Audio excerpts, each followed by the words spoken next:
Salam cerdas selaras para tanggapan di mana saja berada. Bertemu kembali dengan saya, Yang Wildo. Kebetulan kemarin kami kedatangan tamu dari Sidoarjo, Mbak Menu dan Pak Gun. Kemudian juga datang tamu dari Jombang, Mas Wisnu dan istrinya dengan kedua anaknya. Jauh-jauh Mbak Menu datang hanya ingin bertanya tentang reinkarnasi, yang masih penasaran dengan permasalahan-permasalahan reinkarnasi dan lain sebagainya. Jadi dengan adanya tamu-tamu tersebut membuat kami terlibat dalam satu perbincangan yang cukup seru, sehingga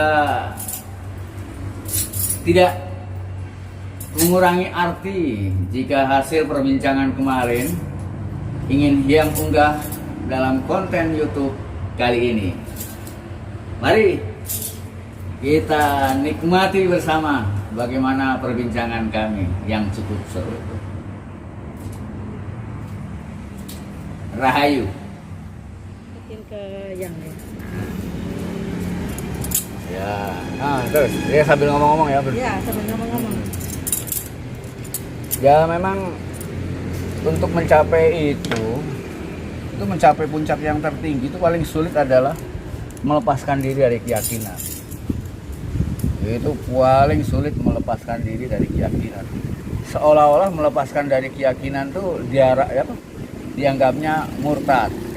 Gitu kan. Dianggapnya murtad, lepas dari agama. Karena banyak diantara mereka tuh yang tidak memahami agama sebagai pintu pertama, pintu darurat yang menolong kita untuk mengenal kenyataan. Jadi kenyataan yang kita kenal melalui proses agama adalah melalui konsep, ya kan? Semua yang kita dengar lewat agama itu hanya konsep, Ya. hanya kata-kata yang kita terima dari pendengaran, hanya berupa pernyataan-pernyataan. Semuanya menolong kita. Karena pada saat itu manusia masih kanak-kanak. Semua kemampuannya masih terbatas. Kecerdasannya masih terbatas. Pengalaman dan pikirannya terbatas. Sehingga pengetahuan yang harus disampaikan kepada anak-anak pun juga harus terbatas. Dan bukan hanya terbatas, harus ada yang dibungkus. Harus ada yang dirahasiakan. Misalnya tentang Tuhan itu sendiri, bahkan tentang kehadiran manusia ke alam semesta ini juga kan nggak bisa dijelaskan secara telanjang. Dari mana kita asalnya datang? Masa kita harus jelaskan secara biologis bahwa kamu tuh datang dari hubungan antara ibu dan bapakmu gini. Nah, anak-anak bisa, oh gitu ya Pak. Jadi manusia tuh datang dari hubungan bapak dan ibu, laki dan perempuan. Nah, nanti anak-anak, kalau begitu saya juga bisa bikin Bu. Nanti anak-anak, kalau gitu saya juga bisa bikin dulu. Kalau dilarang apa bedanya gitu kan? Nah makanya di situ harus dibungkus. Yang seperti itu dirahasiakan. Bahkan untuk merahasiakan yang semacam itu, para orang tua kadang-kadang nggak bijak. Kenapa? Kita cenderung menjelekan seksualitas. Seolah-olah seksualitas itu menjadi kotor luar biasa. Iya. Iya, Ya, benar. dan sulit sekali kita mendekati bahwa seksualitas itu suci. Maksudnya yang? Ya iya, suci kan. Kalau seksualitas kotor berarti kita dilahirkan dari barang kotor. Iya. Kan Iya. karena seksualitas kita Jadi manusia. Jadi manusia. Iya. Ya karena upaya orang tua karena ketakutan terhadap anak-anaknya agar mereka tidak mendekati sebelum waktunya gitu kan. Akhirnya yang dijelekan seksualitas. Harusnya penjelasan pada anak-anak itu harus ilmiah. Tidak lagi menutup-nutupi masalah itu. Kalau anak-anak dijelaskan dengan secara ilmiah, kalau ini begini, akibatnya gini, mereka akan terima dengan jelas. Yang dilakukan orang tua di masa lalu atau agama di masa lalu adalah dengan cara menutupinya, merahasiakannya, melarangnya. watak manusia kalau dilarang, katakanlah 10 diperbolehkan, 1 dilarang, 1 yang dikejar ini. Kenapa sih dilarang? Gitu. Ya, yang 10 malah nggak digubris, yang 1 yang dilarang malah yang dicari. Kok ada apa dilarang gitu? Nah, ini watak manusia gitu. Malah Coba jadi manusia. penasaran ya. Hah? Jadi penasaran. Iya. Coba ada 2 orang pacaran ya. Begitu dilarang, mereka semakin pacaran. Coba dibiarkan, nak biar dewe. Makin dilarang, makin apa? Makin drama apa istilahnya? Makin menjadi. Semakin didramatisir, semakin ini tantangan nih, perjuangan. Gitu. Ya biarkan semuanya tumbuh apa adanya. Ya ada larangan pun juga itu ya proses juga, gitu kan, dalam kehidupannya. Kebetulan dapat orang tua yang semacam ini, ya, jadi kehidupannya semakin seru gitu kan. Ya itu salah satu dari efek-efek reinkarnasi, efek dari karma, gitu kan. Berarti karma itu yang meminta itu jiwa berarti. Sebetulnya yang selalu penasaran itu jiwa, yang selalu bertanya itu jiwa. Oh, yang bertanya itu malah jiwa ya? Jiwa itu yang selalu bertanya. Oh, agresif berarti dia? Iya. Iya, agresif. Nah, alam mencoba untuk menjawabnya. Oh, iya. Oleh karena itu semua kejadian yang kita alami itu jawaban.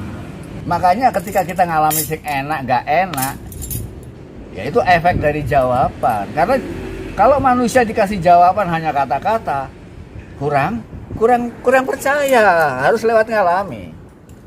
Coba misalnya, kamu jangan gini. Nah, itu kan baru kata-kata. Begitu dia sakit, nah namanya ngalami. Baru dia nyadari. Kalau belum ngalami, manusia tuh belum seret, belum pas. Makanya setiap pengalaman yang dialami oleh manusia, itu baik itu buruk atau tidak, itu merupakan jawaban dari pertanyaan sebelumnya. Dan kadang-kadang kita suka bertanya, ada pertanyaan yang kita sadari, ada pertanyaan yang tidak kita sadari. Nah, ya itu. Nah itu. Yang nggak disadari ini. Justru pertanyaan yang nggak disadari itu malah jawabannya ngeri-ngeri. Nah, apakah bisa gini? Ya, semisal kita nonton nih, nonton film apa nonton TV atau mungkin nonton kejadian langsung. Iya. Terus kita tiba-tiba itu terucap nih. Oh iya jelas, semua bisa memicu kita. Apapun yang kita lihat, apapun yang kita dengar, pasti menyentuh pikiran kita. Dan kita langsung memberi nilai atau bertanya. Iya. Ya semua peristiwa bisa dari gerakan pikiran. Karena setiap pikiran kita bergerak, saat itu pikiran kita sudah memberikan sinyal. Dan sinyal itu akan diterima oleh medan energi vibrasi yang namanya perasaan. Sehingga apa yang kita pikirkan akan kita rasakan. Kalau perasaan kita menjadi gelisah, yaitu efek selanjutnya. Sesudah dia masuk ke dalam perasaan kita, dan perasaan itu adalah pintu gerbang ke alam semesta. Nah, ketika direspon oleh alam semesta, kemudian selanjutnya adalah terjadi. Jadi prosesnya mungkin pertama dipicu oleh kondisi keadaan. Kemudian keadaan itu direspon oleh pikiran. Setiap respon pikiran itu masuk ke dalam perasaan. Setiap yang masuk ke dalam perasaan direspon oleh alam. Tunggu kejadiannya. Yes. Tuh. Kalau kita mau membalik, sesungguhnya apa yang terjadi itu kan ciptaan kita sendiri. Ya. Hanya kita nggak menyadari. Iya. Segala Iya, sesuatu kan? Kita yang menciptakan sendiri. Iya. Cuma kita menciptakan tanpa sadar. Ya. Berarti kalau kita mau menyadari, kita bisa menciptakan yang baik, yang menyenangkan. Ya. Nah, harusnya di sini kita belajar. Makanya belajar menjadi pencipta yang sadar. Di sini. Ya di sini, menyadari setiap kejadian, akibat dan sebabnya. Bagaimana mengkorelasikan antara akibat dengan sebabnya, agar kita dapat menghasilkan akibat yang positif buat kita maupun buat yang lainnya. Di sinilah kita yang harus belajar. Nah, kalau gini, semisal apa ya? Oke, pikiran udah masuk nih, perasaan udah muncul. Ibarat orang udah gambar, ya kan? Terus baru sadar, wah ini jelek ini. Nah, Sebelum gimana menghapusnya sebelum bisa. itu Kita delete. jadi kejadian. Itu kita delete. Kalau orang Islam mendelete dengan astagfirullah. Itu mendelete. Oh, astagfirullah itu Mendelete. delete ya, delete. Astagfirullah. Ya, bos, delete. Kalau orang-orang awam mungkin amit-amit jebang bayi, nah itu juga mendelik. Bisa ya ampun, ya Tuhan ampunilah aku. Nah itu juga mendelik. Itu sederhana memang, tapi bagi orang yang nggak tahu ya seolah-olah kita minta ampun Tuhan. Enggak, kita hanya menghapus catatan-catatan yang sudah kita lempar, kita delete itu, just gitu, sebelum jadi. Astagfirullah. Makanya orang mengucapkan astagfirullah setiap hari itu kan upaya mendelete semua yang buruk. Yang mungkin yang sudah banyak yang nggak kita sadari. Ya. Oh, coy itu terus. Astagfirullah. Astagfirullah. Ya ampun, ya ampun. Menghapus. Kalau yang ya ampun gitu. Udah refleks gitu aja. Ya ampun, itu udah dengan kesadaran itu sendiri udah sadar, itu langsung hilang. Itu automatically. Langsung sadar, otomatis. Iya. Karena dia sadar, ada yang salah. Nah itu. Langsung delete. Iya, karena kesalahan tadi masih bersifat mental, penghapusannya lewat mental, lewat menyadari kesalahannya. Tapi kalau itu sudah berbuat perbuatan, otomatis harus menghapusnya lewat tindakan. Berarti kalau sudah terjadi itu berarti harus diputus itu. Bukan, kalau sudah terjadi diterima itu sebagai sesuatu yang kita inginkan. Sebelumnya tuh. Kita harus menerima. Agar kalau kita nggak bisa menerima, itu akan diulangi lagi. Artinya pesan ini harus diterima. Kalau ternyata belum mampu menerima, ya diulangi lagi supaya sadar kamu. Inilah yang kamu inginkan. Loh, gurung iso nih, boy. Ibarat sekolah gak salah terus. Kayak ulangan meneh. Nah, makanya kalau apapun yang kita terjadi, kita terima sebagai jawaban yang kita inginkan. Tinggal kita mempelajari di mana kesalahannya, kok jawabannya kok gak enak gitu, kok ya apa iki? Mana gak enaknya? Ternyata gak enaknya juga hanya faktor penilaian. Jawaban itu gak enak hanya faktor penilaian. Kita menilainya buruk. Kebetulan memang jawaban itu tidak sesuai dengan yang kita inginkan. Masalah keinginan itu kan ciptaan dari pikiran kita sendiri. Sesuatu bisa menjadi baik atau buruk. Hujan aja bisa jadi baik, bisa jadi buruk. Iya kan? Ya. Bisa jadi berkah, bisa jadi musibah. Ya. Nah, kalau kita terima semua yang terjadi tanpa penilaian, tanpa kepentingan, maka tidak ada yang disebut musibah dan berkah. Yang ada cuma berkah melulu. Oke. Ada hujan, alhamdulillah, ya kan? Kalau sana ada hujan punya kepentingan ya dipisui hujan. Iya. Hujannya apalagi kalau punya hajat datang ya. Lah iya tambah dipisui. Ya. Yang reinkarnasi itu loh yang Iya, tadi gimana? belum jelas sih. Kan kita nanti katanya yang kan nanti kalau habis ini ya, kita habis ini kan kita nanti sesuai dengan yang kita ini kan ya. Yang waktu di dunia kon sing mbok senengi apa kan tadi gitu tuh ya. Itu. Iya. Kalau kamu senenganin dunia ya kon kok balik nang dunia katanya yang kan Iya, gitu ya. betul, ya. Terus kalau umpamanya kita kehidupan kita apa namanya apa ya yang kamu kok bingung ya? Ya kalau manusia kan di dalam hidup ini kan banyak pilihan. Memilih untuk menjadi merdeka atau terikat, gitu kan? Memilih Tuhan itu artinya memilih merdeka. Ketika kita mencintai dunia itu artinya memilih untuk terikat. Oh gitu. Iya. Kalau orang-orang yang sudah mencapai Tuhan tuh enggak, itu hanya penggambaran tentang kenyataan yang sebenarnya. Tuhan itu adalah kenyataan itu sendiri. Ketika manusia mencoba untuk mencintai Tuhan, mencintai kenyataan, berarti dia ingin merdeka. Orang-orang yang merdeka inilah yang kemudian hari dia akan hidup dalam dharma. Sedangkan orang-orang yang terikat, dia akan terus-menerus dikejar oleh karmanya. Di sinilah perbedaan karma dengan dharma. Orang-orang yang selalu dalam hidupnya dalam hidupnya selalu dimotivasi oleh kepentingan. Iya. Nah, ini masuk ke wilayah karma.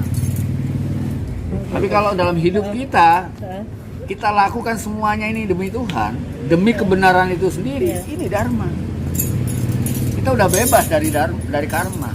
Nah, orang-orang yang bebas dari karma ini yang disebut moksa. Tapi bukan berarti moksa itu tidak lahir kembali, tetap lahir kembali. Tetap lahir. Iya, para nabi itu lahir kembali terus-menerus. Iya. Kuan Im juga bolak-balik lahir kembali. Iya. Karena mereka juga untuk menolong orang-orang yang terikat. Oh gitu. Iya. Tujuannya itu. Kuan Im dan semua para spiritualis jati, semua nabi, semua rasul, semua mesias, mereka spiritualis jati. Waktu yang di Sabdanaya itu kan orang yang sudah bisa menemui Tuhannya kan ada 3 yang ya. Satu orang yang orang yang tidak gelisah katanya yang ya. Ya itu apa istilahnya indikatornya. Indikator tidak gelisah. Ya. Terus orang yang apa sih pokoknya orang yang tidak gelisah terus apa sih yang ada 3 kok yang itu. Apa kira-kira? Orang yang tidak gelisah terus orang yang tidak takut. Kak wedi ya? Itu indikator. Indikator ya, ada 3 orang. Jadi yang orang yang sudah mencapai kemerdekaan, dia tidak punya ketakutan sama sekali, otomatis tidak gelisah, hidup itu indah, bahagia, nyaman, bahagia. Ya, bahagia. 3 Iya. kan yang bilang 3 itu ya. Iya. Berarti dia nanti dengan lancar yang ya jalani untuk reinkarnasi itu. Ya, Maksudnya itu semuanya lancar. semuanya. Iya, semuanya lancar. Gitu. Dan apa? Orang-orang yang ada di jalur dharma, dia Iya, akan lahir iya. sebagaimana normal orang lain. Bahkan dalam kehidupannya, dia akan mengalami yang mungkin orang lain nggak mengalami. Karena dia sebagai pembimbing, dia harus mengalami semua bentuk kehidupan dengan segala kesulitannya. Jadi para pembimbing ini mengalami kehidupan yang lebih rewel.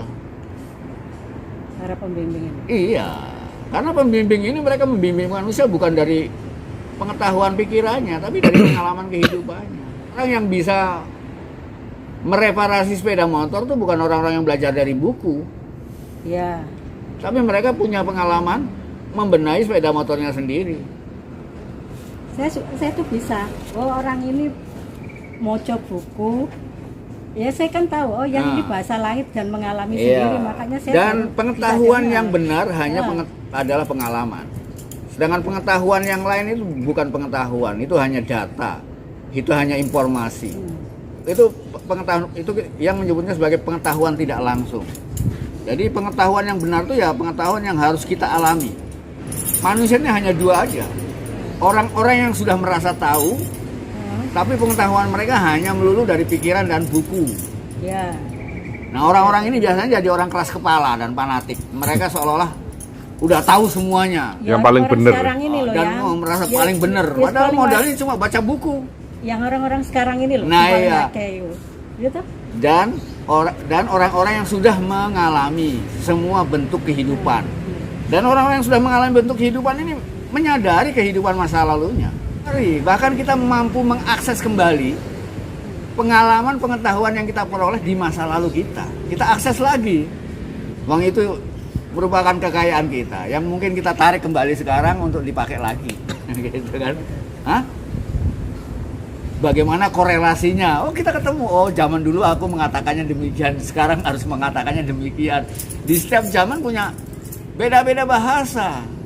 Artinya setiap zaman tuh punya peristiwa, kondisi, pola berpikir yang berbeda-beda. Sehingga pada setiap zaman kita menggunakan bahasa yang berbeda pula.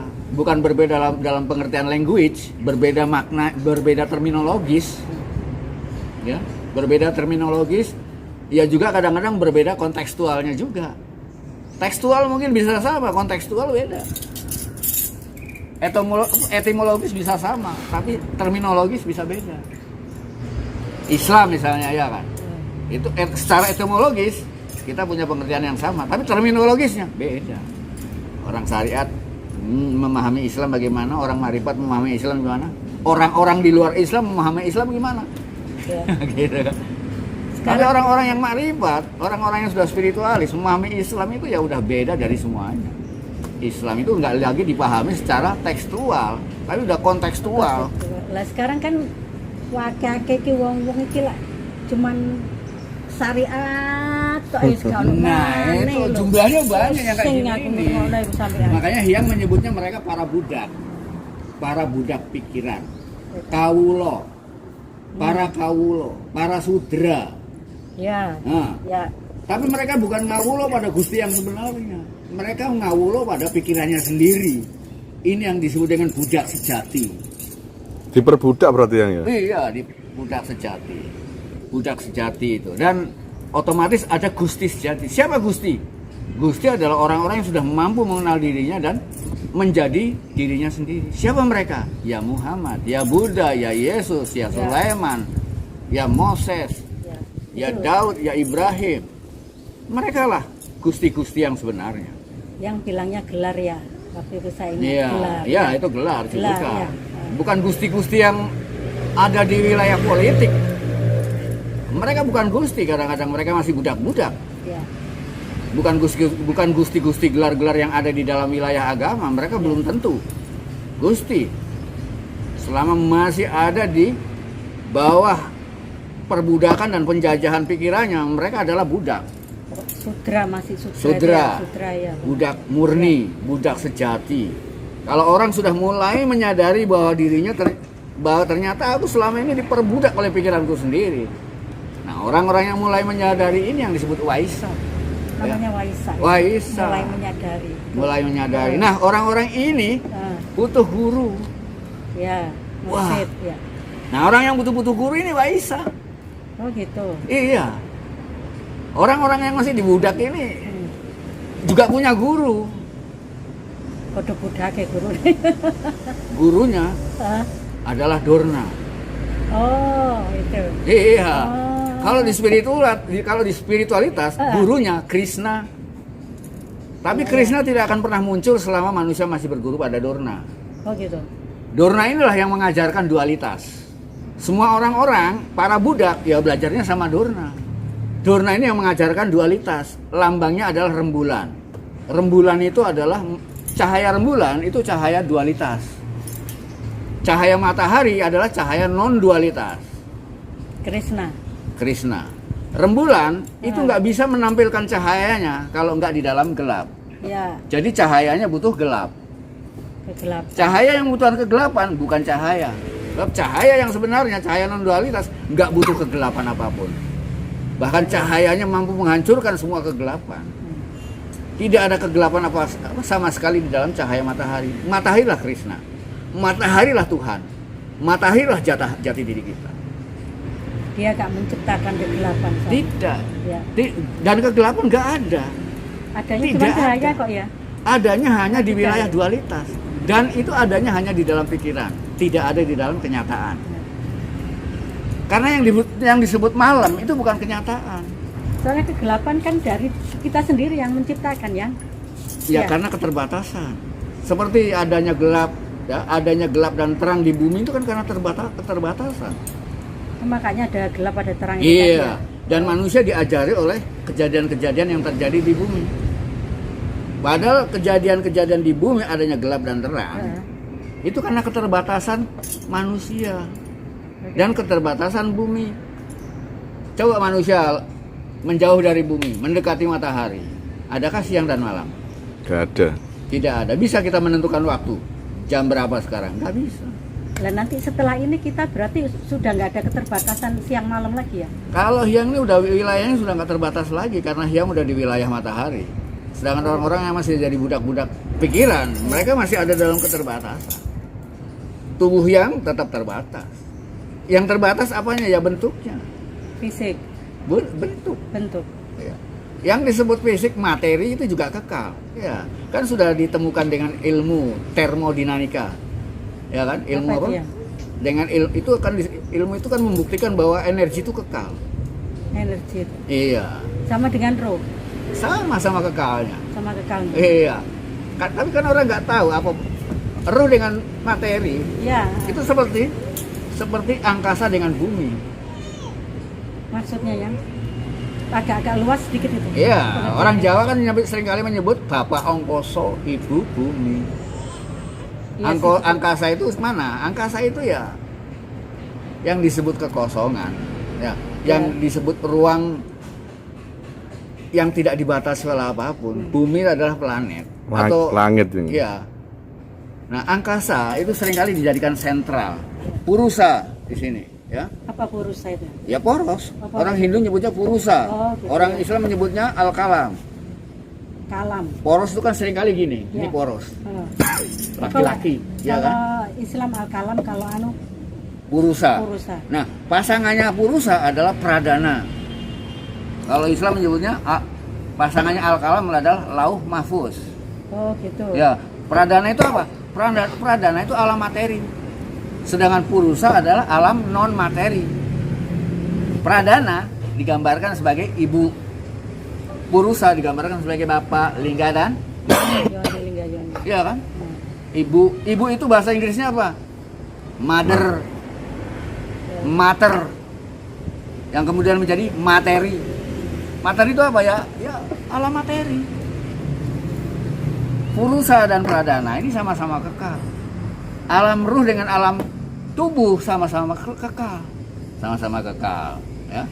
Kalau alam ruh itu 0, alam tubuh itu 1. 0 ini tidak akan berubah kalau 1 ini tumbuh. Tak terbatas. Karena itu 0 dan 1 merupakan dua hal yang selalu ada. Ini yang jadi kode-kode di laptop apa? Iya. Di komputer. Dan itu alami sekali. Secara teknologi itu menjadi kode yang nggak bisa dihilangkan. Itu kan simbol udah. Simbol alam. Nah, kalau kita pahami ruh itu Tuhan, Ya. 1 itu leluhur. Jadi yang harus kita puja 2, Tuhan dan leluhur. Karena 1 itu merupakan asal mulanya kehidupan. Ini yang disebut dengan kehidupan. Nur, yang disebut nur itu kesadaran. Kesadaran butuh kehidupan. Kehidupan tanpa kesadaran ya nggak ada gunanya. Kehidupan ini terbatas. Angka itu terbatas mulai dari 1 sampai 9. 9 itu mendekati kematian. Mati 9 itu. Agar dia hidup kembali harus disokong oleh angka 0. Cus. Jadi 10. Itu hidup kembali. Terus sampai tak terhingga dia. Hidup mati, hidup mati. Oh. Tak pikir itu ada ini, ada limitnya itu loh ya. Oh, nggak ada. Angka ada limitnya nggak? Nggak ada. Nggak ada. Makanya Unlimited tuh. Hah? Unlimited. Tak terhingga. Reinkarnasi kan limitnya enggak ya? Kok terus menerus saya bilang gitu. Nggak ada. Terus menerus. Tadinya wah apa nek wis tak bongkar ini selesai tak kehidupan. Enggak, masih banyak orang-orang yang masih terpenjara. Ya kalau mereka mau mendengarkan pencerahan dia ya dapat. Ya, tapi kan para budak sulit mendengar. Iya. Hah? Iya. Para budak sulit. Sulit. Nah, Ya sing dirungokno pokoke Ustaz engko soge oleh sakmene sing kudu ya to. hitung-hitungan tok itu. Iya, Ya, hitung-hitungan kan. Wis hitung-hitungan to. Padahal Tuhan juga membuat perhitungan. Itu yang disebut dengan hisab. Hisab ya, hisab. Nah, ketika dia ngalami segala sesuatu dalam hidupnya itu hisab. Ketika dia mengalami apapun yang dalam hidupnya, yang mereka wah ini apa? Ini gara-gara karma ini kita ngalami ini. Ya itu yang disebut dengan hisab. Iya. Sedang dihitung. Wah ini kamu wis jumlahnya sama nih yang bayar gitu. Nah kan hisab itu. Itu hisab. Kita ngalami apapun itu sedang hisab. Ya ini alam hisab. Alam penuh dengan perhitungan. Iya. Kamu boleh ngitung, Tuhan juga alam ini akan ngitung sendiri. Yang nanti umpamanya gini ya, setelah kita nggak ada, tapi kita bisa gini lagi nggak yang nanti ya? Bisa. Bisa bertemu kembali. Kalau ada persoalan-persoalan yang belum selesai di saat ini, kita akan berlanjut pada persoalan yang akan datang. Akan datang. Ya. Maksudnya nanti kita bisa kayak gini lagi loh ya? Ya otomatis kalau Iya. kalau memang itu menjadi kebutuhan untuk sampean untuk belajar pada yang ketemu yang lain dalam wujud lagi yang ya. lain. Oh, udah Cuma iya, wujud yang lain lagi. Dan mungkin sampean harus mencari-cari. Sampean yang sekarang juga pernah ada di zaman dulu. Iya, cuma sampean nggak tahu. Iya. Nah, iya. Melanjutkan kembali. Dulu sampean pernah belajar, belum berlanjut. Sekarang bertemu lagi. Tapi kan untuk itu kan perlu mencari. Iya, sampean. mencari ya. Sehingga sampean mampu mencium yang dulu pernah didapat. Oh ini kayaknya ini gitu. Oh gitu. Penasaran nih saat ini gitu. Tetap mencari ya. Iya, Oh, tetap. Seorang guru pun Heeh. ketika dia lahir juga belum sadar siapa dirinya, guru atau bukan. dia tetap mencari juga Mas Ian ya. Iya, tapi dia ada dorongan kuat dari dalamnya yang begitu kuat. Udah dari awal. Udah dari awal dia udah berisi dengan segala macam kesadaran sebelumnya. Sehingga begitu muncul ke alam semesta ini udah nggak tertarik dengan hal-hal yang sementara. Oh, gak tertarik. Tapi udah Yang- langsung mencari yang sejati. paling sejati. Ya, Ya. bener. Gitu. Kang Lesmana. Saya Saya seneng kalau yang sama Sabdana ya metu anunya YouTube waduh wis 2 kali 3 kali tak dengarkan yang itu. Iya. Iya. Karena itu Wes. Lengkap kalau semuanya, Sabdanaya datang ke sini, yang suruh untuk bikin tema-tema yang bagus, cerdas Iya, gitu. Ya, jangan sembarangan ya. Yang juga harus mempersiapkan diri untuk memberikan jawaban-jawaban yang begitu tepat. Karena yang namanya dunia medsos itu dunia yang paling sulit dikendalikan dari orang-orang yang paham dan tidak paham. Ya. Kadang-kadang orang baru baca judulnya udah komentar. Yang dikomentari judulnya, padahal judul itu kan hanya perangsang aja. Kita bikin judul yang sensasional agar orang mau melihat kontennya. Tapi mereka sibuk komentari judulnya, kontennya nggak pernah dilihat. Nah ini orang-orang budak, manusia-manusia budak. Bisanya cuma nyinyir. Mereka seperti nggak butuh ilmu. Mereka hanya butuh ingin merusak. Ya. Yang rusak ya dirinya sendiri. Yang dibatasi dirinya sendiri. Semakin terkurung dia. Ya. Pesan-pesan nggak pernah sampai pada dia. Selalu menolak. Akhirnya semakin terpuruk hidupnya. Semakin jadi budak. Dan itu tidak menyadari. Dan mereka tidak menyadari hal ini. Mereka menjadi keras kepala. Ini ya saudara-saudara. Salah ngawulo gitu kan. Iya. Berapa nanya tambah dikit ini sudra kabeh tambahan sakit. Itu. toh? Iya. Iya. Sudra. Bahkan ada yang lebih rendah dari sudra. Nah, itu. Makan mereka di dalam India itu udah dianggap nggak manusia lagi. Yang disebut manusia itu sudra. Tambah sak ngisore maneh. Itu ada yang lebih di bawahnya lagi. Ya itu kayak batu lah. Batu itu sulit sekali reinkarnasi dia. Tapi ya tetap dia punya fungsi dalam kehidupan ini. Nah, batu-batu ini ya mereka ya punya jiwa. Dan mereka paling sulit untuk reinkarnasi. Sampai suatu ketika batu ditemukan oleh orang, dijadikan patung. Nah ini kan udah berubah. Iya. Dia derajatnya sudah berubah. Iya. Martabat. Iya, di kemudian hari Wow. mungkin batu-batu ini akan berubah menjadi sesuatu yang lebih baik, menjadi manusia. Alam semesta ini ketika mengabdi pada manusia, mereka mencintai manusia. Ya. Kelak mereka akan jadi manusia karena cintanya. Saking cintanya. Iya, kan seperti yang bilang, Ya. setiap orang akan menjadi sesuai dengan apa yang dicintai. Iya. Mungkin anjing-anjing kita itu karena cintanya sama kita, kelak kan jadi manusia yang mungkin mendekati kita lagi. Dan kadang-kadang kita nggak tahu orang-orang yang ada di dekat kita ini mungkin dulu anjing kita atau kucing kita. Jadi kita juga harus menghargai semuanya itu setara.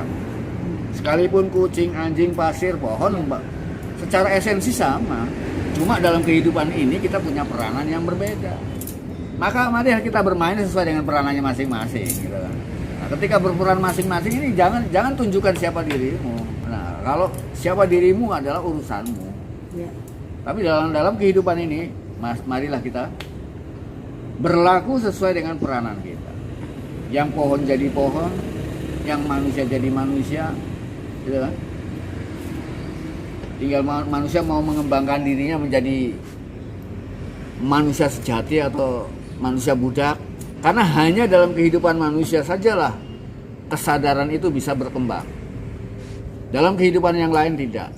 Oleh karena itu, semuanya berlomba-lomba ingin jadi manusia. Dan ketika jadi manusia, maka banyak jebakan ya. Manusia min. Dunia manusia itu dunia yang penuh dengan kemungkinan. Mungkin tercerahkan, mungkin tersesat.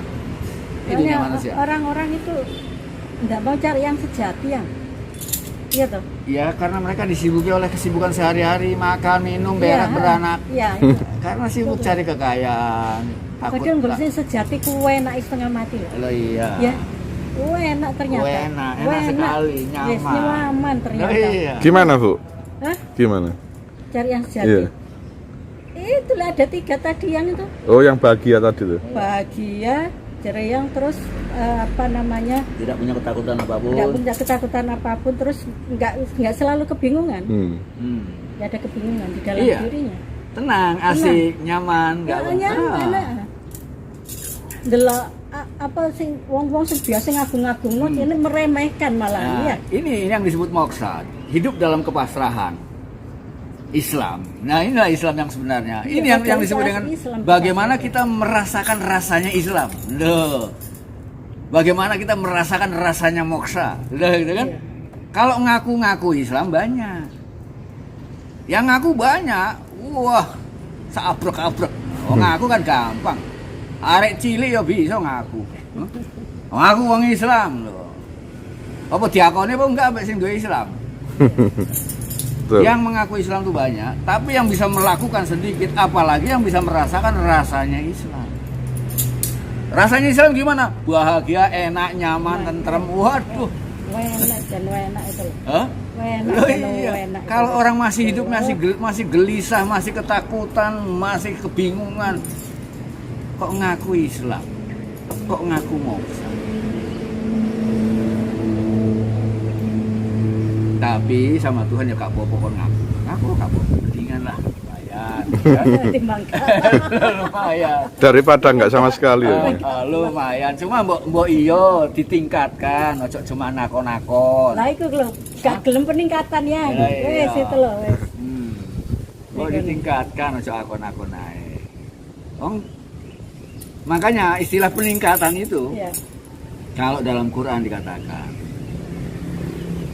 dalam surat Al-Balad ya, dikatakan bahwa maukah aku tunjukkan kepadamu Ya. 2 jalan Ya, ya kan yang satu mendaki, yang satu itu. dan ada jalan yang lebih baik bagimu Ya. yaitu mendaki lagi sukar. Ya. Kamu tahu jalan yang mendaki lagi sukar gitu. Jalan yang mendaki lagi sukar itu adalah membebaskan dirimu dari perbudakan. Okay. Kalau Tuhan mengatakan 2 jalan, nah 2 jalan itu kan dualitas. Ya, dualitas itu ya. Kamu pilih mau jalan baik atau jalan yang tidak baik, itu dualitas. Nah ada jalan yang lebih baik, ya mendaki. Artinya di dalam dirimu itu ada puncak, ada gunung yang harus kamu daki. Gunung kesempurnaan kita sendiri, harus kita daki. Ini sulit. Karena sulitnya apa? Kita harus mampu menghancurkan dualitas ini, mendaki. Yaitu dengan cara apa? Membebaskan diri kita dari perbudakan. Perbudakan apa? Pikiran. Karena yang melahirkan dualitas, yang melahirkan 2 jalan ya pikiran kita ini. Kita mendaki. Kenapa harus mendaki? Karena semua manusia masih hidup di alam gelap. Nah untuk mencari terang ya kita harus mendaki ke puncak gunung. Karena ketika kita sampai di puncak gunung kita akan melihat hilal. Akan melihat cahaya. Ya, benar. Itulah fajar. Cahaya apa? Cahaya fajar. Karena kita bisa melihat cahaya matahari masih dalam gelap. Hanya di puncak gunung. Puncak gunung itu artinya puncak kesadaran kita sendiri. Itu yang disebut dengan Sidratul Muntaha. Iya. Ke puncak kesadaran. Jadi kita melalui ke puncak kesadaran. Pada puncak kesadaran itulah pikiran kita menjadi murni. Pikiran-pikiran dualitas itu hancur. Pikiran kita sudah murni, tidak lagi diganggu oleh dualitas. Pikiran kita sudah seperti saksi saja. Dia melihat kenyataan apa adanya, tidak lagi mengganggu, tidak lagi menilai. Tidak lagi bertanya. Nah, untuk mencapai puncak, untuk melihat fajar, ada yang berbahaya. Bahayanya. Iya, dalam surat Al-Falaq itu ada. Al-Falaq itu artinya apa? Nggak tahu ya. Al-Falaq itu artinya subuh. Subuh. Iya. Kul a'udzu birabbil falaq. Iya, artinya apa itu? Aku berlindung kepada Tuhan dari subuh. Loh, Iya. kok ada apa dengan subuh? Iya. Loh, Terbit, mau terbit. iya, kalau sampai-sampai kita diharuskan berlindung kepada Tuhan dari subuh, berarti bahaya subuh itu. Bahayanya Aku gimana? berlindung ini? kepada Tuhan dari subuh, dari bahayanya subuh. Kalau subuh kan masih gelap. Iya, bahayanya di mana coba? Apa sampean pernah dapat bahaya di subuh-subuh? Kan enggak. Nah, yang dimaksud bahaya apa nih? Dari gelap ke terang. Bukan bahaya dalam pengertian fisik. Ada bahaya dalam pengertian spiritual. Kenapa bahaya? Nah, biasanya kita di waktu subuh, biasanya orang terbangun di waktu subuh. Ya. Terbangun di sini artinya sadar, menyadari siapa dirinya, ya kan? Bangun dia, oh, subuh, anak cahaya. Nah, bangun di waktu subuh itu ada dua kemungkinan. Bangun terus sampai siang atau tertidur. Nah, gitu.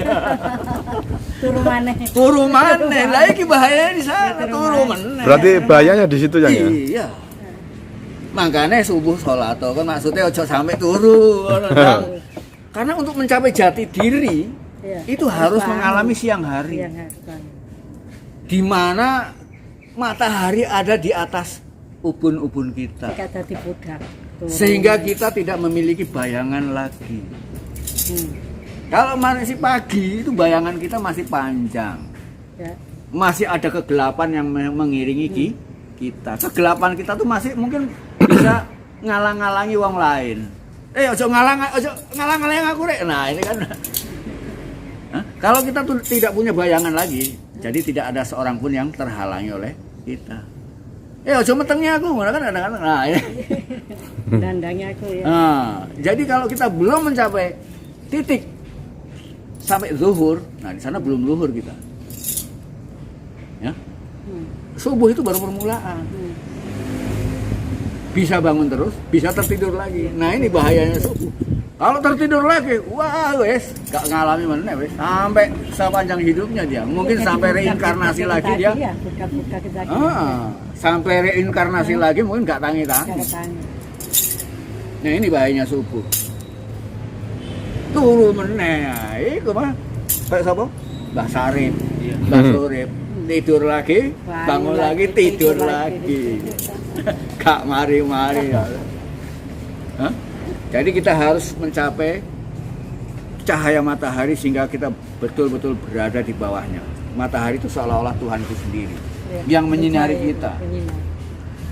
Sehingga kita ketika matahari ada di atas kita tuh bayangan kita hilang. Nah, itulah Muhammad. Muhammad itu manusia tanpa bayangan. Ya, jadilah manusia-manusia tanpa bayangan. Karena bayangan itu melahirkan komplain orang-orang yang ada di sekitar. Coba metengnya aku rek. Tanpa menggelapkan orang lain. Tanpa ada orang lain yang terhalang oleh keberadaan kita. Harus jadi cahaya gitu. Nah, itu. Menjadi manusia tanpa bayangan. Bahkan muncul cahaya dari diri kita. Matahari kan nggak punya bayangan. Ya. Nah, jadilah matahari yang memancarkan cahayanya. Sehingga kita dibutuhkan siapa saja. Jadi Tuhan hanya menciptakan cahaya. Ya, cahaya itu bukan menciptakan lagi. Cahaya itu bukan ciptaan. Ya, Allah sendiri berarti. Iya. Yang banyak orang nggak tahu apa yang disebut ciptaan dan bukan ciptaan. Itu Ya, bahasa itu. lagi. Ah, itu ya. Itu perlu dibahas itu ya. Iya, iya. Nah, itu loh. Nah, itu kunci itu. Kunci. Iya. Dibahas di Sabda Naya ya.